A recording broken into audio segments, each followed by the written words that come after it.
வெளியில் அப்படியே கோமாளி மாதிரியே ஒன்றுமே தெரியாத மாதிரி பேட்டி கொடுக்கலாம் பாருங்களேன். கோமாளி மாதிரியே கோமுடி மாதிரியே பேட்டி கொடுக்குறது.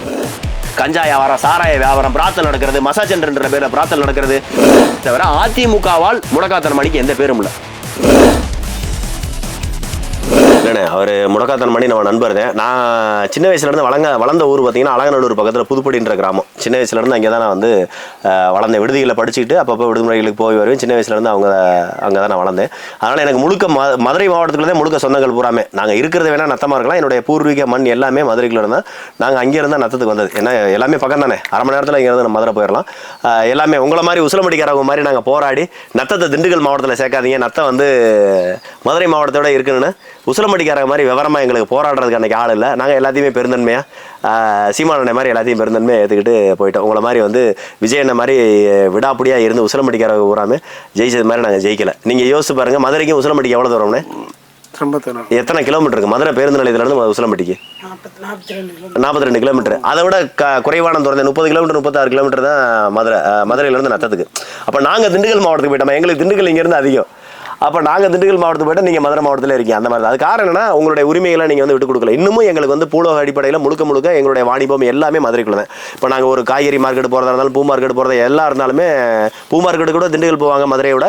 ஆனால் காய்கறியிலேருந்து எல்லாமே வந்து நாங்கள் மதுரைக்கு தான் அனுப்புவோம். நத்தம் போக நத்தத்தில் விற்பனை ஆகாது, இப்போ குவான்டிட்டி அதிகமாக இருக்குது, அதிகப்படியான விளைச்சல்னாக்க நாங்கள் இங்கேருந்து மதுரைக்கு தான் கொண்டு போவோம். மதுரையிலேருந்தே ஒட்டஞ்சத்திரம் கொண்டு வாங்க, அது வேறு, அது மார்க்கெட்டை பொறுத்து. அது சொல்கிற தூரம். எங்களுக்கு ஒரு வாணிபம், ஒரு ஜவுளி கடையில் பெரிய கடைகளில் போய் ஒரு கல்யாணத்துக்காக நகையில் எடுக்கிறோம், பெரிய படிச்சல எல்லாமே வந்து மதுரைக்கு தான் போவோம். எங்களுக்கு அரை மணி நேரம் தான். இப்போ பைபாஸ் போட்டதுக்கு அப்புறம் 20 நிமிஷம், நாளாக கார் எடுத்தினா 17 நிமிஷத்தில் மதுரையில் போயிடும். இந்த மாதிரி தான் இருக்குது. நாங்கள் சின்ன வயசுலேருந்து வளர்ந்தது. அதே மாதிரி தான் ஜல்லிக்கட்டு போராட்டத்துக்கு நத்தத்தில் 64 பேர் மேலே ஜல்லிக்கட்டு வழக்கு நத்தத்தில் 64 பேர் மேலே 64 அக்யூஸ்டு. அதில் A1 நான் இருந்தேன்.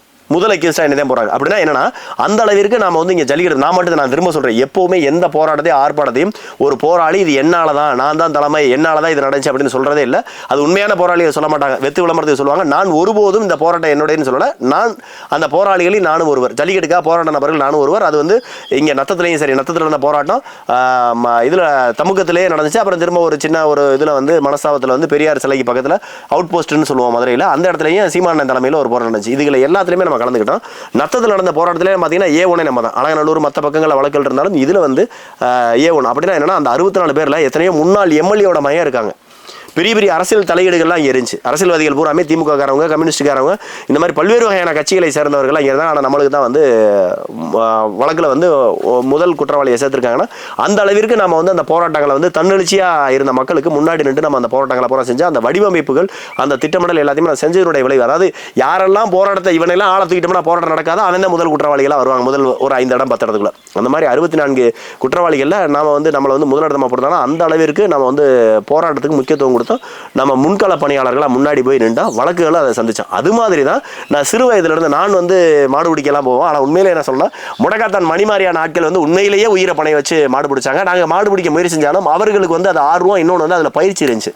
நம்ம வந்து கல்லூரியில் படிச்சுக்கிட்டே ஒரு அப்பப்போ அது ஒரு ஆர்வத்தின் பேரில் தானே உள்ள போனோம். அதனால் வந்து மாட்டுக்கிட்ட மிதிப்பட்டது குத்துவாங்கினது நம்ம அவங்கெல்லாம் வந்து மாடுகளை வந்து ஜல்லிக்கட்டு மாடுகளை சரியாக வந்து மாடுபிடி வீரர்களாக முழுமையாக தங்களுடைய அர்ப்பணிப்போடு அவங்க செஞ்சவங்க. இன்னமும் நான் சொல்கிறேன், நான்லாம் பார்த்து வியந்த நபர் முடக்காத்தான் மணி. இன்னும் நிறைய பேர் நம்ம சொல்லலாம், ரஞ்சித், அவங்கவுங்க நிறைய பேர் இங்கே வந்து பரிசுகள் வாங்கியிருக்காங்க, எல்லாம் பண்ணியிருக்காங்க. ஆனால் ஏன் முடக்காத்தான் மணிக்கு இவ்வளோ தூரம் முக்கியத்துவம் கொடுக்குறேன்னா, இப்போ நான் இருக்கிறேன் தமிழ் தேசியத்துக்கு நான் வந்து என் உயிர் மூச்சா நினச்சி நிற்கிறேன். தேசியத்தில் ஒரு பிரபாகரன் உயிர் மூச்சா நினச்சி நிற்கிறேன். இது மாதிரி நாம் எப்படி முழுமையாக தமிழ் தேசியத்திற்காக நம்ம அர்ப்பணிச்சு நிற்கிறோமோ, இது மாதிரி முழுமையாக ஜல்லிக்கட்டு மஞ்சரிட்டு, விரட்டு மஞ்சரிட்டு, ஜல்லிக்கட்டு, வாடி மஞ்சரிட்டு, இது போதுக்கு இந்த பக்கத்தில் வந்து நம்ம மஞ்சரிட்டு, இப்படி எல்லா வகையான மஞ்சரிட்டு மட்டுமே, அதாவது ஜல்லிக்கட்டு மஞ்சரிட்டு இதுகளுக்கு மட்டுமே முழுமையாக தன்னுடைய வாழ்க்கையை அர்ப்பணிச்சு இரவு பகலா தெரிஞ்சு அதில் வந்து ஜல்லிக்கட்டு மாடுகள் வந்து எப்படி தரமான மாடுகளை உருவாக்குறது, அதுக்கு ஒரு பயிற்சிகள் கொடுக்குறது. அந்த யாரெல்லாம் பயிற்சிகள் கொடுக்குறாங்களோ தன்னுடைய முன்னாடி அந்த காலங்களில் பெரியவர்களாக நிறைய பேர் வந்து மாடுகள் பயிற்சி கொடுக்குறன்னு ஒரு சிலர் இருப்பாங்க, மாடுபிடி வீரர்களுக்கு பயிற்சி கொடுக்குறன்னு ஒரு சிலர் இருப்பாங்க. இந்த மாதிரியான பயிற்சியாளர்கள் ஒருங்கிணைக்கிறது, மாடுகள் வச்சிருப்பாங்க. இப்போ ஒரு சிலர்லாம் பார்த்தீங்கன்னா நல்லா தரமான மாடு வச்சிருப்பாங்க, ஆனால் ஏழைப்பாட்ட குடும்பமாக இருக்கும். அவங்க அந்த மாட்டை விற்க மாட்டாங்க, தெய்வமாக வணங்குவாங்க. அவங்க குலதெய்வத்துக்கு அந்த மாடை வந்து வளர்த்துக்கிட்டு இருப்பாங்க. அந்த மாதிரியான நபர்கள் மாடுகளை ஜல்லிக்கட்டு கொண்டு போக முடியாது, அவங்களுக்கு டோக்கன் வாங்க தெரியாது, டிடி எடுக்க தெரியாது. அப்போ அந்த மாதிரியான ஆட்களுக்கு உதவி செய்யறது, அந்த மாதிரியான ஆட்களை உதவி செய்யறதுக்கான ஆட்களை தயார் செய்து கொடுக்குறது, அந்த மாடுகளை மஞ்சட்டு கொண்டாந்து வாடி வாசலில் கொண்டாந்து அவுக்குறது, அதை அந்த அந்த மாடு பேர் எடுத்துருச்சுனாக்க அந்த மாடுகளுக்கு தேவையான புண்ணாக்கு தவிடு இந்த மாதிரி இதுகளுக்கு உதவி செய்யறது. இப்படி நான் சொல்ல வரதுல ஒரு சின்ன சின்ன விடயங்களை நான் சொல்றேன். அப்போ இந்த மாதிரி தொடர்ச்சியாக ஜல்லிக்கட்டுகளுக்கு உதவி செய்யறது. இன்னும் சொல்லணும்னா மாடுபிடி வீரர்கள் நிறைய பேர் மாடு குத்துப்பட்டு செத்து போயிடுவாங்க. நீங்க மாடு பிடிக்கிறனா எல்லா பேரும் நினைக்கிறாங்கன்னா ஏதோ போனா மாட்டை கட்டி பிடிச்சா அப்படின்னா மாடு நான் தும்ளை காட்டிட்டு வந்து நிக்குமா? அப்படி கிடையாது. உயிரை பணைய வைக்கிறேன். எத்தனை பேர்த்த என் கண்ணு முன்னாடி வயிற்ற கிழிச்சு குடல் சரிஞ்சதை நான் பார்த்துருப்பேன். நான் ஒரு மிஞ்சி போனால் நான் ஒரு 10 ஜல்லிக்கட்டில் மாடுபிடி டோக்கன் வாங்கி உள்ளே போயிருப்பேன். ஆனால் எத்தனை ஜல்லிக்கட்டு நான் வேடிக்கை பார்த்துக்கேன். அந்த 10 ஜல்லிக்கட்டில் எத்தனையோ பேரை குடல் சரிஞ்சு தான் குடலை அள்ளி உள்ள அவிக்கிட்டு பாலமேடு ஜல்லிக்கட்டில் ஒருத்தன் என் கண்ணு முன்னாடி, நாங்கள் வாடிவாசல் நிற்கிறோம், நானும் எனக்கு முன்னாடி என் ஃப்ரெண்ட்ஸு, அதுக்கு முன்னாடி நிற்கிறாங்க பயலுக. நாங்கள்லாம் வந்து அந்த பயலில் பார்க்குறோம். நான் கொஞ்சம் உள்வாங்கிட்டோம், வாடியிலேருந்து மாடு வெளியில் வருது, கொஞ்சம் உள்வாங்குறேன். எங்களை தாண்டி நின்றவன ஒருத்தனை வயிற்றுல கிழிச்சிட்டு போச்சு. அப்படியே அவன் குடலை அள்ளி உள்ளே திணிச்சேன். நான்லாம் கண் கூட பார்த்துருக்கோம். எத்தனையோ பேர்த்த இந்த குறவலையோட குத்தி தூக்கிட்டு போனதெல்லாம் பார்த்துருக்கோம். எவ்வளவோ பேர் உயிர் இது பண்ணவங்க குத்தி தூக்கி போட்டு போயிருக்கோம். பார்த்தா இவ்வளோ நேரத்துக்கு உள்ள ஆழமாக பொத்துருக்கும். அந்த 108 வேலை பார்க்குறவங்களாம் பார்த்தா தெரியும், நம்மளோட அவங்க தான் அதிகமாக அந்த காயங்களுக்கு மருத்துவ சிகிச்சை கொடுக்குறது, தூக்கிட்டு போகிறதெல்லாம். அந்த மாதிரி அதாவது மாடுபிடி வீரர் என்பது எப்படின்னா, ஒவ்வொரு நாளும் நம்ம அரசியலில் பேசுகிற வாயில் வாக்கரிசியை போட்டு தாண்டா அரசியலுக்கு வந்திருக்கோம்னு உண்மையை சொல்லணும்னா, மாடுபிடி வீரர்கள் ஒவ்வொரு நாளும் வாயில் வாக்கரிசியை போட்டு தான் போய் மாடு பிடிக்க போகிறாங்க. அதை தன்னுடைய வீரமாக, தன்னுடைய பண்பாடாக, தன் மொழி கலாச்சாரம் பண்பாட்டினுடைய நீட்சமாக அதை பார்க்குறாங்க, அதை ஒரு வடிவமாக பார்க்குறாங்க. ஜல்லிக்கட்டு என்பது இன்றைக்கி உலக அளவில் வெவ்வேறு வடிவங்களில் வந்து இப்போ இத்தாலியில் அந்த மாதிரி பகுதிகளெல்லாம் நடக்கிற ஒரு வகையான மாடு விரட்ட பார்த்துருப்பீங்க. ஆனால் நம்ம ஊரில் நடக்கிற மாதிரி உயிரை பணைய வச்சு நடக்கிறது பெருசாக மற்ற நாடுகள் இல்லை. அப்போ இது வந்து உலகளாவிய கலாச்சாரம், நம்மளுடைய கலாச்சாரம் போகுதுன்னா அதற்கு மிக முக்கிய மாடு நிறைய பேர் வளர்க்குறாங்க. மாடு வளர்க்கிறவர்களை விட மாடுபிடி வீரர்கள் என்பவர்களுக்கு உயிர் அச்சுறுத்தல் அதிகம், உயிர் பயம் அதிகம். அதை தாண்டி போய் நிற்கிறாங்க. இதவே தொடர்ச்சியாக வந்து இன்னும் சொல்லணும், திருச்சியில எல்லாம் பார்த்தீங்கன்னா, திருச்சியில் ஒரு சிலை வச்சிருப்பாங்க பார்த்தீங்களா, ஜல்லிக்கட்டுக்கு மாடு பிடிச்ச மாதிரி. அந்த சிலையை யாருன்னா, அந்த சிலை என்னன்னா முடக்காத்தான் மணியோட புகைப்படத்தை முன்மாதிரியாக வச்சு செஞ்சது. அந்த சிலையவே நீங்கள் நல்லா போய் பார்த்தீங்கன்னா, இப்போ இங்கே அழகாநல்லூரில் வச்சிருக்க சிலையை பார்த்தீங்கன்னா நல்லா உத்து பார்த்தீங்கன்னா சவுக்கு சங்கருக்கு சிலை வச்ச மாதிரி இருக்கும் பார்த்துருங்களா. அதே மாதிரி திருச்சியில் வச்சிருக்க சிலையை நல்லா ஒத்து பார்த்தீங்கன்னா முடக்காத்தான் மணியோட உருவம் தான் அந்த மாடை ஏறுதல் உணர்ந்த மாதிரி இருக்குது. முடக்காத்தான் மணியோட தான் இருக்குது. நான் ஏதோ முடக்காத்தான் மணின்ற ஒரு தனிநபருக்கு சப்போர்ட் பண்ணுங்க. ஒரு கலை, ஒரு பண்பாடு, ஒரு கலாச்சாரம், ஒரு வீரம் மிகுந்த ஒரு விளையாட்டு. இந்த விளையாட்டை உயிராக நேசித்து நிற்கிறாங்கல்ல. இன்னைக்கு இணையதளத்தில் போய் எடுத்து அடிச்சு பாருங்க, ஜல்லிக்கட்டு புகைப்படங்கள் அடிச்சு பாருங்க, கூகுளில் போய் அடிச்சு பாருங்க. வர்றது முடக்காத்தார் மணி ஒரு பச்சை கலரில் ட்ரெஸ் போட இருக்கும். எனக்கு தெரிஞ்சு அது வந்து 2017-18 அந்த காலகட்டங்கள் எடுத்தா தான் இருக்கும். நிறைய அந்த மாதிரி அந்த அவரை பற்றி, அந்த நண்பரை பற்றி நிறைய சொல்லலாம். நான் நிறைய இடங்கள்ல அவரை நான் பார்த்துருக்கேன் இந்த மாதிரி தொடர்ச்சி. ஏன்னா நாங்கள்லாம் ஒன்றா தெரிஞ்சவங்க. நான் பார்த்துருக்கேன், களத்துலையும் பார்த்துருக்கேன், போராட்டங்களையும் பார்த்துருக்கேன். ஒன்றா போராட்டம் பண்ணி, ஒன்றா களத்தில் தெரிஞ்சு, ஒன்றா இங்கேருந்து இங்கே இருக்கு. மாவட்ட ஆட்சியர் அலுவலகத்தில் மட்டும் எனக்கு தெரிஞ்சு ஒரு 40-50 போராட்டம் பண்ணியிருப்பா அப்படி மனுஷன். ஒரு 40-50 போராட்டம் சொல்ல, தொடர்ச்சியாக போராட்டம், ஆர்ப்பாட்டம் போட்டு நம்மளாம் சளிச்சு போயிடுவாங்க. நம்மளுக்கு வந்து பலதரப்பட்ட பிரச்சனை இருக்குது. கல்குவாரி பிரச்சனை போகணும், தேர்தல் அரசியல் பிரச்சாரத்துக்கு போகணும், உறுப்பினர் சேர்க்கை முகாம், ஆர்ப்பாட்டம், போராட்டம், பல பிரச்சனைகள் இருக்கும். ஆனால் டெடிக்கேட்டடாக உட்காந்து முழுமையாக உயிர் மூச்சா உட்காந்து ஜல்லிக்கட்டு மஞ்சட்டு வட மஞ்சட்டே சொல்லி இரவு பகல் அதுக்காக ஓடி குத்துப்பட்டு செத்தவை எத்தனையோ பேருக்கு இழப்பீடு வாங்கி கொடுத்து, எத்தனையோ சங்கங்களை ஆரம்பிச்சு, மாடுபிடி வீரர்னு சொல்லிட்டு சங்கங்கள் ஆரம்பிச்சு, மாடு ஜல்லிக்கட்டு வீர விளையாட்டு குழுன்னு சொல்லி சங்கங்கள் ஆரம்பிச்சு, பல்வேறு வகையான சங்கங்கள், அதுக்கு பதிவு, அது போதுக்கு நிறைய இடங்களில் வந்து விளையாட்டு போட்டிகள், அதிலே வந்து பார்த்தீங்கன்னா முதல் பரிசு 2ஆம் பரிசில் ஊழல் பண்ணியிருப்பேன், ஆளுங்கட்சிக்காரனுக்கு ஆதரவாக பண்ணியிருப்பாங்க. இப்போ இதுகளெல்லாம் போய் வழக்கு தொடுக்கிறது, வழக்கில் வெற்றி பெறுறது. இன்னும் சொல்லணும்னா அவனியாபுரத்தில் என்னோட கணிவு சரியாக இருந்தால் 2018 இல்லாட்டி 17, 18, 19 இந்த காலகட்டங்களில் ஏதோ ஒரு வருஷத்தில் இது அவனியாபுரம் ஜல்லிக்கட்டில் நான் அந்த ஜல்லிக்கட்டு போயிருக்கேன். அந்த தடவை உள்ள மாடு பிடிக்க போல வேடிக்கை பார்க்க போயிருந்தேன். எனக்கு இங்கே உறவினர்களாக இருக்கிறதுனால வேடிக்கை பார்க்க போயிருந்தேன். அப்போ அந்த தடவை பார்த்தீங்கன்னா, அந்த தடவை வாங்கின பரிசு பொருட்கள், பைக்கு எல்லாத்தையுமே வந்து அனாதை இல்லத்துக்கு கொடுங்கன்னு சொல்லிட்டு கொடுத்தா. அப்படி நான் பார்த்து எனக்கு நல்ல ஞாபகம் இருக்குது. கலெக்டர் வந்து இந்த வீர ராகவ ராவ் என்னமோன்னு ஒருத்தர் இருப்பா, அப்படி வீர ராகவ ராவ், அவர் நல்லா நினைவு இருக்குது. அவர் கையில் இவர் ஒப்படைச்சா. அப்படி வாங்கின மிக்சி, கிரைண்டரு, டிவி, போக்குவரத்து, மற்ற அண்டா குண்டா சட்டி பண்ணி எல்லாத்தையும் மொத்தமாக தூக்கி நான் வந்து இதை வந்து அனாதை இல்லங்களுக்கு இதை கொடுங்க அப்படின்னு மாவட்ட ஆட்சியர்ட்டே ஒப்படைச்சா. அப்படியே அந்த மேடையில் வச்சு, அதுக்கப்புறம் எங்கேயோ ஒரு இடத்துல வச்சு பைக்கை மட்டும் நீங்கள் வாங்கிக்கங்கன்னு சொல்லிட்டு பைக்கை வச்சு ஒரு விழா மாதிரி வச்சு வீரராக மாவட்ட ஆட்சியரே கொடுத்தாரு. நான் ஏன் சொல்ல வரேன்னா, ஒரு நபரை வந்து நாம் வந்து பேசுறது முடக்காத்தான் மணின்ற ஒரு நபருக்காக இல்லை. யாராவது இது மாதிரி போய் இது அனாதை இல்லத்துக்கு கொடுங்கன்னு கொடுப்பாங்களா? வாங்கின பரிசை சரி பரவாயில்ல பரிசு, ஆனால் நான் முதல் பரிசு வாங்குவதற்கு தகுதியான நபர், ஆனால் எனக்கு அந்த முதல் பரிசை கொடுக்கல அப்படின்னு போய் போராடுறேன்னு பார்த்துருக்கீங்க. ஆனால் இந்த பையன் முதல் பரிசு வாங்க தகுதியானவர், தன்னுடைய ஒரே சங்கம் தான், ஒரே மாதிரியான விளையாட்டு வீரர்கள் தான், ஒரே மாதிரியான மாடுபிடி வீரர்கள் தான். ஆனாலும் கூட இந்த நபர் முதல் பரிசு வாங்கியிருக்கணும். ஆனால் அரசியல் சூழ்ச்சியால் இந்த நபருக்கு கொடுத்துட்டாங்க, இதை விடவே மாட்டேன்னு சொல்லிட்டு வழக்கு நடத்தி அந்த பையனுக்கு முதல் பரிசு வாங்கி கொடுத்துருக்கா. அப்படி இது 2019-18 அந்த மாதிரி காலகட்டங்களில் அலங்காநல்லூர் ஜல்லிக்கட்டில் இப்படி தொடர்ச்சியாக மாடுபிடி வீரர்களுக்கு ஆதரவாகவும் சங்கம் ஆரம்பிக்கிறது, மாடுபிடி வீரர்கள் செத்து போனால் அவங்களுக்கான இழப்பீடு வாங்கி கொடுக்குறது, அவங்களுக்குலாம் அரசாங்கம் தமிழ்நாடு அரசு இன்சூரன்ஸ் பண்ணணும், மாடுபிடி வீரர்களுக்கு இன்சூரன்ஸ் எல்லாம் காப்பீடுகள் உதவி செய்யணும் அப்படின்றதுக்காக போராட்டம் பண்ணுறது, ஆர்ப்பாட்டம் பண்ணுறது, செத்து போனவனுடைய குடும்பத்துக்கு வந்து சக மாடுபிடி வீரர்கள்ட்ட 500-1000 சொல்லிட்டு வாங்கி கொடுக்கும். இதை சொன்னாலும் கூட திரளிதிக்காரனுக்கு திரளிதி சப்போர்ட் பண்ணுறீங்களான்னு கேட்பாங்க. நான் சொல்ல வர்றது வேற வழி இல்லைங்க. ஏழைபாளையம் எங்கேயும் போய் நிற்பேன், மக்கள்கிட்ட தான் போய் நிற்பேன். திருநிதிங்கிறது இவங்களை பொறுத்தளவு லாட்டரி டிக்கெட் விற்கிறவன் 500 கோடி 1000 கோடி வாங்கலாம். ஆனால் திருநிதி வாங்கினா தப்பு. கஞ்சா விற்கிறவன் சாராயம் விற்கிறவன் நிதி வாங்கலாம், கல்குவாரி வச்சிருக்கவன் மண்குவாரி வச்சிருக்கவன் நிதி வாங்கலாம். ஆனால் ஒரு மக்கள்கிட்ட ஏழைபாளையிட்ட போய் கை நீட்டுறேன், நான் உனக்காக உழைக்கிறேன், எனக்கு நீ உதவி செய்ய, என்ன தப்பு? எங்க இருக்க ஈழத்தமிழர்கள் உதவி செய்யறாங்க நம்மளுக்கு? ஈழத்தமிழர்கள் தமிழ்நாட்டு அரசியல் பங்கேற்கிறாங்களா? தமிழ்நாட்டு அரசியல் போட்டிடுறாங்களா?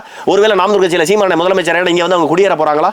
புரியுதா நான் சொல்ல வருது? அவங்க என்ன நினைக்கிறாங்க, ஏன் தொப்புள் கொடி உறவு ஈழத்தில் நாங்கள் செத்தப்ப எங்களுக்காக குரல் கொடுத்தீங்க, அழுதிங்க, இன்னைக்கு நீங்கள் உங்களுக்கு சரியான ஒரு அரசியல் அமையணும் நாங்கள் ஆசைப்படுறோம், ஈழத்தில் நடந்தது தமிழ்நாட்டில் நடந்துடக்கூடாது, ஆகவே நாங்கள் சீமானுக்கு சப்போர்ட் நிற்கிறோம். இப்படி இருந்த ஒரு பையன் தாங்க இங்கே வருங்களேன். இன்னைக்கு அதிமுகவில் இருந்தா அப்படி அதிமுகவில் பல பிரச்சனை. நான் ஏன் இந்த காணொலி பண்ணுறேன்னா, முடக்காத்தான் மணி போன்றவர்கள் அதிமுகவிற்கு தகுதியான நபர்கள், அதிமுகவில் பயணிப்பதற்கு அதிமுக தகுதியான கட்சியாக நான் பார்க்கவில்லை. உங்களுக்கான பண்பாடு, கலாச்சாரம், வீரம், உங்களுடைய இந்த உணர்வுகளுக்கு நீங்கள் எப்பயாவது முடக்காத்தான் மணி பேட்டி கொடுக்கல பாருங்களேன், தேசிய தலைவர் பிரபாகரனோட பேர் அடிக்கடி சொல்லுவோம். அப்படி அந்த உணர்வு இருக்க கண்டு தானே தேசிய தலைவர் பேரை சொல்றாரு. தமிழ் தேசிய உணர்வு இருக்கும் தானே அந்த பேர் சொல்றா. அப்படி தன்னுடைய ரத்தத்திலே தேசிய தலைவர் பிரபாகரன், தமிழ் தேசியம், வீரம், மாடு பிடிக்கிறது, ஜல்லிக்கட்டு, இப்போ இந்த தமிழ் தேசியம் இதுகளெல்லாம் நேசிக்கக்கூடிய நபர்களுக்கு தாங்க அந்த பண்பாடு கலாச்சாரத்து மேல ஒரு பிடிப்பு வரும். அப்படியாக வந்த இந்த முடக்காத்தான் மணி மாதிரியான ஆட்கள் அதிமுக போய் அவர் பாருங்களேன், நம்மளாம் நம்ம இருக்க நாம் தமிழர் இருக்கோம், இவ்வளவு போராட்டம் பண்றோம், ஆர்ப்பாட்டம் பண்றோம், ஜல்லிக்கட்டு போராட்டம் எல்லாத்துலயுமே நாங்களாம் கலந்துக்கிறோம், எல்லா இடத்துலயுமே முடக்காத்தான் மணி நாங்களாம் ஒண்ணா நின்றுருக்கோம். இப்படி இடங்கள்ல முடக்காத்தான் மணி போய் அதிமுக போய் சேர்றா. அப்படி புரியுதுங்களா? அது அதிமுகன்ற ஒரு இடத்துல போய் சேர்ந்ததுனாலேயே அவர் ஒரு மிகப்பெரிய ஒரு பின்னடைவை சந்திக்கிறான்னு நான் சொல்றேன். நீங்க யார் உடக்கணும்? உங்களுக்கு ஏதாவது கட்சியில இருந்து எம்எல்ஏ பதவி நிக்க போறீங்களா, எம்பிக்கு நிக்க போறீங்களா, கவுன்சிலர் நிக்க போறீங்களா? 10 பைசாவுக்கு அரசியல் இருந்து உங்களுக்கு பிரயோஜனம், உங்களால தான் அரசியலுக்கு பிரயோஜனம். இப்ப மணி சார்ந்த சமுதாயமோ, மணி இருக்கக்கூடிய ஜாதியோ, மணி சொன்னாலோ அந்த முடக்காத்தான் அந்த பகுதியில் கேட்பாங்க. இப்ப முடக்காத்தான்ற ஊரு மணிக்கு பேருக்கு முன்னாடி வராட்டி அந்த ஊர் உங்களுக்கு தெரியுமா? நீங்கள் மதுரை மாவட்டம் தானே. நானும் மதுரையிலே பிறந்து வளர்ந்தவே. மதுரை எனக்கு வந்து எல்லா சொந்தமும் கூட பிறந்த அக்கா தங்கச்சி மாமே மச்சா எல்லா சொந்தம் வந்து நான் பொண்ணு கொடுத்து அலங்காநல்லூர்ல நான் பொண்ணு எடுத்த மாமனார் வீடு எல்லாமே. புரியுதுங்களா? இப்ப எனக்கு எல்லாமே மதுரை மாவட்டம், மதுரைக்குள்ளதே அலங்காநல்லூர்ல எல்லாமே இருக்கும். ஆனா நீங்களும் நானும் நம்ம ஊர் பேரை பின்னாடி போடாட்டியும் நத்த விஸ்வநாதன் போட்டிருக்காரு, நத்தம் தெரிஞ்சிருது, அதுக்கப்புறம் தான் நத்த சிவசங்கரன் போடுறேன். யாராவது ஒருத்தர் முடக்காத்தான் மணியை தாண்டி வேற ஒருத்தர் முடக்காத்தான்ற பேர்ல அந்த ஊரை கொண்டாந்து சேர்த்தவங்க ஒருத்தவங்களை சொல்லுங்க. நான் சொல்றது அந்த ஊர்ல நம்ம பிறந்திருக்கோம், அந்த மண்ணை மதிக்கிறோம், அந்த மண்ணில் இருக்கக்கூடிய தெய்வங்களை நம்ம மதிக்கிறோம். ஆனா முடக்காத்தான்ற பேரை தன் பேருக்கு முன்னாடி போடும்போது ஒரு அடையாளப்படுத்தலைங்க. அது ஒரு வகையான அங்கீகாரம் தானே. அவருடைய தாய் மண்ணு தான், அவருடைய கிராமம் தான். ஆனாலும் அது அவர் வந்து அந்த பிறந்த கிராமத்துக்கு ஒரு நல்ல செய்யறார், தன் பேரை முன்னாடி போட்டு. மதுரை மணின்னு போட தெரியாதா? மதுரை மணி அப்படின்னு போட்டா முடக்காத்தான் மணின்ற விட மதுரை மணி இன்னும் நல்லா தானே இருக்கு. மதுரை முத்து, பழைய காலத்து மேயர் முத்து இருக்காரு, இப்ப இருக்க நடிகர் முத்து இருக்காரு. அது மாதிரி மதுரை மணின்னு போட்டுட்டு போயிடக்கூடாதா? ஏன் தன்னுடைய கிராமத்தை வைக்கிறான் முடக்காத்தான் மணின்னு? அப்ப நான் என்ன சொல்றேன், அந்த முடக்காத்தான் மணியால அதிமுகவுக்கு பேரு புகழை தவிர, முடக்காத்தான் மணியால அவருக்கு ஒரு 1000 to 2000 ஓட்டு கிடைக்குமே தவிர, அதிமுகவால் முடக்காத்தான் மணிக்கு எந்த பேரும் இல்லை. அதிமுக எந்த பெரிய பொறுப்புல இல்லை. இவருக்கு ஒரு பொறுப்பு போட்டு அவங்க ஒன்றும் அழகு பார்க்கல, இவருக்கு ஒரு அங்கீகாரம் கொடுத்து அழகு பார்க்கல, இவருக்கு ஒரு விருது கொடுத்து அழகு பார்க்கல. இவருக்காக ஒரு வழக்கறிஞர் அணி, அதிமுகவின் வழக்கறிஞர் அணி ஜல்லிக்கட்டுக்காக போராடுது. ஜல்லிக்கட்டுக்காக போராடக்கூடிய முடக்காத்தான் மணிக்காக சப்போர்ட்டா நிற்கும். எங்கேயாவது செஞ்சாங்களா? இல்ல முடக்காத்தான் மணி வந்து மாடே பிடிக்காட்டி கூட நாங்கள் ஆட்சியில் இருக்கோம் அதனால முதல் பரிசு கொடுத்தா ஏதாவது செஞ்சிருக்குமா? அதெல்லாம் தவறு. ஆனா அதெல்லாம் செய்யல. நான் என்ன சொல்ல வரேன், ஒரு கலைஞன், ஒரு வீரன், கலைஞன் சொல்றோட ஒரு வீரன், ஒரு விளையாட்டு வீரர், ஒரு பண்பாடு கலாச்சாரத்தை மீட்டெடுக்கக்கூடிய இடத்துல இருக்கேன். ஒரு மாடு எக்ஸ்ட்ரா, அதாவது மாடு போகையில் வரைய கொஞ்சம் மிஸ் ஆகி வகுத்துல ஒரு குத்துச்சுன்னு வச்சுக்கலாம், ஓசியா ஓட்டையா போட்டுச்சுனாங்க என்ன செய்வீங்க? செத்து போயிருக்கான் அவன் செத்தானா அவன் குடும்பம் நடுத்தருவில் நிற்கும். முடக்காத்தான் மணி செத்து போன எத்தனை மாடு வீரர்களுக்காக ஓடுறேன், உழைக்கிறேன், எல்லாம் செஞ்சிருக்கேன். நாளைக்கு முடக்காத்தான் மணி செத்து போயிட்டா முடக்காத்தான் மணிக்காக அந்த மற்றவங்க யாரும் ஒன்று சேருவாங்களா, போராடுவாங்களா? முடக்காத்தான் மணி செஞ்ச மாதிரி சங்கம் அணைப்பாங்களா, உதவி செய்ய தெரியாது. இப்போ நம்ம அதிலே ஜல்லிக்கட்டு ராஜேஷ்னு ஒரு நம்ம அண்ணன் ஒருத்தர் இருக்காரு, திருச்சியில் இருக்காரு, நம்ம அண்ணன் தான். ஆனால் அவர் ஒருக்கும் போராடுறாரு. அவர் திருச்சி மாவட்டங்கள் அந்த பக்கங்களில், மதுரை மாவட்டம், திண்டுக்கல் மாவட்டம், இந்த தேனி இந்த பகுதியில் போராடுறதுக்குன்னு ஆள் வேணும்னே, போராடக்கூடிய எனக்கு ஒரு அங்கீகாரம் வேணும்னே. மணி மேலே எனக்கு என்ன கோவம்னா, இவ்வளோ தூரம் போட்டே ஜெயிக்கிறேன் தோக்குறேன், ஒன்னாலதான் அதிமுகவில் உனக்கு லாபம் இல்லை. நான் நிறைய அந்த காணொலி பேசுற காரணமே செல்லூர் ராஜோட போய் சண்டை கொடுக்குறாரு. ஓன் தகுதி என்ன, செல்லூர் ராஜோட தகுதி என்ன? மாட்டு சாணியை போய் மாட்டு வாழை போய் எடுத்துருவாரா? பசுமாட்டு ஐயா காளை மாடை விட்டுரு, பசுமாட்டை வாழை போய் தொட்டுற நாட்டு பசுமாடு கிட்ட போய் அதை வாழை தொட்டுட்டு வந்துருவாரா? நான் சொல்றது நாட்டு மாடு தான் ஜல்லிக்கட்டுக்கு வருது, நான் காளை மாட்டை தொட சொல்லல.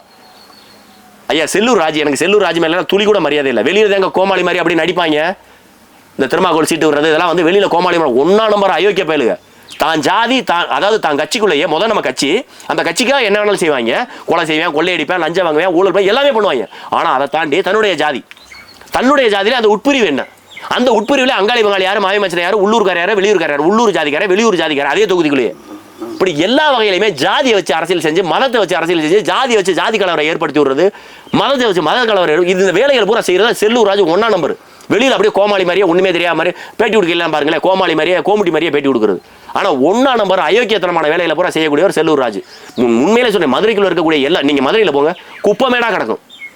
மதுரை மேற்கு தொகுதி அவரோட தொகுதி, மதுரை மேற்கு தொகுதி, செல்லூர் ரோடு, அந்த ஆத்துக்கால் ஊரம் போய் பாருங்க, முழுக்க குப்பமேடா கிடக்கும், நாத்தம் எடுத்து போய் கிடக்கும்.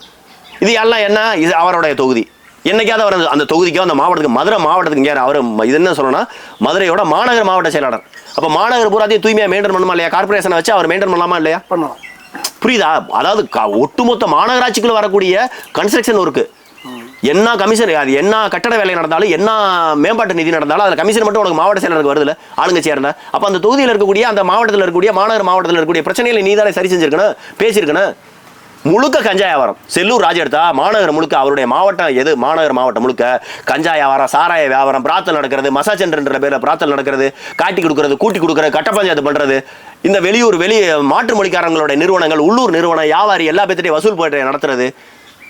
சித்திரத்துள்ள வந்துட்டா முழுக்க கடைகளில் கூட இவர் வசூல் தான், இவருடைய ஆளுகளோட வசூல் தான். இப்படி எல்லா வகையிலுமே அநியாயத்திலே செய்கிறவன் போய் இவர் போய் நின்றுருக்கு. அப்படி முடக்காத மணி போய் நிற்கிறார். அங்கே போய் நின்று எனக்கு அதிமுக பொறுப்பு கொடுக்கல, செல்லூர் ராஜு இதை பண்றாரு, ஆர்பி உதயகுமார் அதை பண்றாரு, எல்லாமே அவன் பண்ணி அவன் அயோக்கிய பய கட்சி, கொள்ளையடிக்கிறேன், கொலை செய்வேன். அவனுக்கு என்ன தெரியும்? அவனை பொறுத்தளவு பிஜில ₹1 நடந்தாலும் எடுத்து அலசி பாக்கெட்ல விட்டு போவாங்க. அதே அவங்களோட அரசியல்வாதியோட புத்தி, அந்த கட்சியினுடைய அரசியல்வாதிகளோட புத்தி. அந்த கட்சியில போய் நீ போய் நிக்கலாமா? உனக்குன்னு ஒரு தகுதி இருக்கு, நீ போய் அங்கே நிக்கலாமா? ஐயா எடப்பாடி பழனிசாமி மரியாதைக்குரியவர், தகுதியானவர், ரைட்டு, ஓகே. ஐயா எடப்பாடி பழனிசாமிக்கு நீ நேரடியாக வேலை பார்க்க முடியாது. ஐயா எடப்பாடி பழனிசாமி என்பவர் சரியானவர், நான் மாற்று கருத்து இல்லை. நான் எதிர்கட்சியாக இருந்தாலும் மதிப்பேன். தரமானவர், மரியாதைக்குரிய நபர், அதில் எல்லாம் மாற்று கருத்து இல்லை. இருக்கிற அரசியல்வாதிகளோடு ஒப்பிடும்போது அன்புமணி ஐயா, ஐயா எடப்பாடி பழனிசாமி, இந்த மாதிரி ஆட்களை நான் வந்து சீமான், அந்த நம்ம வேல்முருகன், இந்த மாதிரி ஆட்களை, என்ன தனியரசன், இந்த மாதிரியான ஆட்கள்லாம் வந்து ஒரு தமிழ் தேசியத்துக்காக உதவக்கூடிய நபர்கள், தமிழுக்காக. ஏன்னா ஐயா எடப்பாடி பழனிசாமி நிறைய தவறுகள் செஞ்சிருக்காரு. துப்பாக்கி இது ஸ்டெர்லைட் ஆலைக்கு எதிராக போன தூத்துக்குடி துப்பாக்கி சூடலாம் நம்ம முழுமையாக எதிர்க்கிறோம், வன்மையாக கண்டிக்கிறோம். ஆனால் அதே நேரத்தில் நம்ம அவர் செஞ்ச நல்லதுகளே நம்ம சொல்கிறோம். தைப்பூசத்துக்கு விடுமுறை விட்டதுலேருந்து நிறைய நன்மைகளை செஞ்சிருக்காரு. வேளாண் மண்டலம், பாதுகாக்கப்பட்ட வேளாண் மண்டலம் அறிவிச்சிருக்காரு. அப்போ நான் என்ன சொல்றேன், ஐயா எடப்பாடி பழனிசாமி பக்கத்தில் நீ உட்கார முடியாது. நீ வாழ்ற மாவட்டம் ஏதோ அந்த மாவட்ட செயலாளர் கீழே நீ வேலை பார்க்க முடியும். நீ எதுக்கு அப்படி போய் நிற்கிற? இதே நாம் தமிழர் கட்சிக்கு வா. நான் முடக்காத்தான் மணிக்கு வைக்கிற மிகப்பெரிய கோரிக்கை, நான் இவ்வளவு நேரம் பேசினக்கான ஒரே கோரிக்கை, உன்னுடைய தகுதிக்கும் உன்னுடைய உழைப்புக்கும் உன்னுடைய போற்றுதலுக்கும் உரிய ஒரே கட்சி நாம் தமிழர் கட்சி தான். நீ வீரத்தை போட்டணுமா, நாம் தமிழர் கட்சியில இருக்கணும். வீரம், கலாச்சாரம், பண்பாடு, தமிழர்களுடைய விளையாட்டு, பாரம்பரிய விளையாட்டு, மொழி, இலக்கியம், இது எல்லாத்தையும் மீட்டு ஒரே கட்சி நாம் தமிழர் கட்சி தான், சீமானது. அதனால இந்த காணொலி வாயிலா நான் முடக்காத்தான் மணி அவர்களுக்கு சொல்ல வேண்டியது, சகோதரர் வாங்க, நீங்க எவ்வளவோ ஆர்ப்பாட்டம் பண்ணிருக்கீங்க, போராட்டம் பண்ணிருக்கீங்க. 40-50 போராட்டம் நீங்களே பண்ணதை நான் பார்த்திருக்கேன். நாங்கெல்லாம் வந்து போராட்டம் பண்ணல, ஆர்ப்பாட்டம் பண்ணல, நம்மளா ஒன்னா சேர்ந்து போராட்டம் பண்ணிருக்கோம். நம்மளா ஒரு தாய் மக்கள், ஒரு மண்ணை சேர்ந்தவன். உங்களை ஒருபோதும் அவர்கள் வீரனாக பார்க்க மாட்டார்கள். கலாச்சாரம் பண்பாட்டை மீட்டெடுக்கவனை பார்க்க மாட்டான், உன்னை ஒரு போராளியா பார்க்க மாட்டான், உன்னை ஒரு ஜல்லிக்கட்டு வீரனா பார்க்க மாட்டான், உன்னை ஜாதியா மட்டும் தான் பார்ப்பான். அவருக்கு தேவை என்னன்னா, அதிமுகவில் குறிப்பாக செல்லூர் ராஜு மாதிரியான ஜாதி வெறியர்களுக்கு தேவை அவர் ஜாதியா இருக்கணும். அதுலயும் அவருக்கு பார்க்குற உட்பிரிவா இருக்கணும், அதுலயும் கூட்டி கொடுக்குறவனா இருக்கணும், ஜாலரா அடிக்கிறவனா இருக்கணும், அவர் வேண்டியதெல்லாம் செய்யறவனா இருக்கணும், கமிஷன் வாங்கி கொடுக்குறவனா இருக்கணும், கட்ட பஞ்சாயத்து பண்ணி அதுல ₹10 சம்பாரிச்சு அதுல அவருக்கு ₹5, நீ ₹5 வச்சுக்கிறணும், வசூல் வேட்டை நடத்தணும், மிரட்டணும். இதெல்லாம் நீ செய்ய முடியுமா? செய்ய முடியாது. உனக்கு தெரிஞ்சதுன்னா ஜல்லிக்கட்டு, உனக்கு தெரிஞ்சதுன்னா போராட்டம், உனக்கு தெரிஞ்சதுன்னா ஜல்லிக்கட்டு வீரர்களுக்கு நன்மை செய்யறது, மாடுபிடி வீரர்களுக்கு நன்மை செய்யறது, மாடு வளர்க்குறவனுக்கு நன்மை செய்யறது, விழா ஜல்லிக்கட்டை மீட்டெடுக்கிறது, ஜல்லிக்கட்டுக்கு ஒரு அங்கீகாரம் ஏற்படுத்துறது, ஜல்லிக்கட்டுக்கு ஒரு இன்சூரன்ஸ், மாடுபிடி வீரனுக்கு ஒரு இன்சூரன்ஸ், மாடு வளர்க்குறவனுக்கு ஒரு நன்மை செய்யறது, அவனுக்கு ஒரு மானிய தொகை. இப்படின்னு நீ நினைக்கிறேன்னா உனக்கான கட்சி, உனக்கான தலைமை சீமானனும் நாம் தமிழர் கட்சி தான். ஆகவே நீங்க இங்க வரணுங்கிறது என்னோட தாழ்மையான வேண்டுகோளா வச்சுக்கிட்டு தயவு செஞ்சு நாம் தமிழர் கட்சிவாங்க. திரும்ப இதை விட்டு நான் தாவேகா போனேன், விஜய் அண்ணகிட்ட போனேன். நான் என்ன சொல்றேன், உங்க விருப்பம் எங்க வேணாலும் போங்க. ஆனா என்னுடைய வேண்டுதல், நான் உங்களோட போராட்டத்தில் உங்களோட நின்றவன். அலங்காநல்லூர் போராட்டத்தில், தமுக்கத்தில் நடந்த போராட்டத்தில், அவுட் போஸ்ட்ல நடந்த போராட்டத்தில், எல்லா போராட்டத்திலும் நான் நின்றுருக்கேன். நீங்களும் இங்க நின்றுருக்கீங்க, நம்மளாம் ஒன்னா நின்றுருக்கோம். எங்கடா என் தம்பி மணின்னு சொல்லிட்டு அண்ணன் சீமான் கூப்பிட்டுருக்காரு. எத்தனை இடங்கள்ல அண்ணன் சீமான் உங்களுக்கான அங்கீகாரத்தை கொடுத்துருப்பாரு. அதே முடக்காத்தான் மனிதன் மாட்டை கொண்டாந்து கட்டுறாரு, ஜல்லிக்கட்டு மாட்டை கொண்டாந்து அண்ணன் சீமான் அவுட் போஸ்ட்ல போராட்டம் பண்ணும்போது அங்கே கொண்டாந்து மாடு கொண்டாந்து கட்டுறாரு, அண்ணனோட நிற்கிறாரு, அண்ணனோட போராடுறாரு. நான் கண்கூட பார்த்தவன். அதனால சொல்றது, முடக்காத்தான் மணிக்கான சரியான கட்சி, சரியான அரசியல் தமிழ் தேசிய அரசியல் தான். நீங்க தேசிய தலைவர் பிரபாகரன்ங்கிறீங்க, நாளைக்கு தமிழக வெற்றி கழகம் போனா தேசிய தலைவர் பிரபாகரனை கொண்டாட முடியாது, பேரை கூட உச்சரிக்க முடியாது, அண்ணன் விஜய் என்ன படத்தை வைக்கலாம். ஆனா நீங்க நாம் தமிழர் கட்சிக்கு வாங்க, நான் தேசிய தலைவர் படத்தை வச்சிருக்கேன். புரியுதுங்களா? நீங்க அதை பிளர் பண்ணிக்கோங்க உங்க வீடியோல. தேசிய தலைவர் படம் காட்டக்கூடாது, இருந்தாலும் வேற வழி இல்லை. நான் சொல்றது, என்னைக்காவது ஒரு நாள் சீமானனை வந்து உன் பாக்கியில் யார் படம் வச்சிருக்க, சீமானனை படம் வச்சிருக்கியா, அல்லது வேற ஏதாவது வெற்றிக்குமரன் படம் வச்சிருக்கா? அப்படிலாம் பார்த்ததே இல்லை. வெற்றிக்குமரன் படத்தெல்லாம் எவனும் வைக்க மாட்டான். இருந்தாலும் அவங்க வீட்டுக்காரமா அவன் மயம் கூட ஒரு படத்தை வைக்க மாட்டான். இருந்தாலும் சொல்றேன், அடுத்து வெற்றிக்குமரனுக்கு வந்துக்கிறேன். இப்போ அதை முடிச்சிடறேன். அப்போ நான் என்ன சொல்ல வர்றேன், முடக்காத்தான் மணி போன்றவர்களுக்கு அன்பு சகோதரருக்கு நான் வைக்கிற வேண்டுகோள், சகோதரர் உங்களுக்கு சரியான ஒரு கட்சி, சரியான ஒரு தளம், உங்களுக்கு சரியான ஒரு வேலை செய்வதற்கான இடம் அப்படின்னா அது நாம் தமிழர் கட்சியாக தான் இருக்கணும். நீங்கள் நாம் தமிழர் கட்சிக்கு வரணும் அப்படின்னு என்னுடைய தாழ்மையான ஒரு விருப்பத்தை தெரிவிச்சுட்டு நம்ம தொடர்ச்சியாக நம்ம சந்திப்போம். இன்னும் உங்களுடைய பணி தொடரணும். நிறைய இடங்களில் இன்னைக்கும் கூட உங்களுக்கான அடையாளம், உங்களுக்கான அங்கீகாரம் எல்லாமே ஜல்லிக்கட்டு தான். நீங்கள் வாழும் வரை ஜல்லிக்கட்டுக்காக வாழணும், ஜல்லிக்கட்டுக்காகவே வாழணும், ஜல்லிக்கட்டுக்காகவே உங்களுடைய உயிர் பிரியணும். நான் அப்படிதான் நான் வேண்டேன், அப்படிதான் இருக்கணும். நீங்கள் ஒரு நல்ல வீரன், அந்த வீரனுக்கான அங்கீகாரமும் அடையாளமும் தமிழ் தேசியத்தில் தேசிய தலைவர் பிரபாகரனுடைய பெயரை உச்சரிக்கக்கூடிய உங்களுக்கு தேசிய தலைவர் பிரபாகரனுடைய கட்சியாக இருக்கக்கூடிய தமிழ் தேசிய கட்சிகளுக்கு வாங்க அப்படின்னு தாழ்மையான வேண்டுகோள் வச்சுட்டு நன்றியை தெரிவிச்சுக்கிறேன். நன்றி.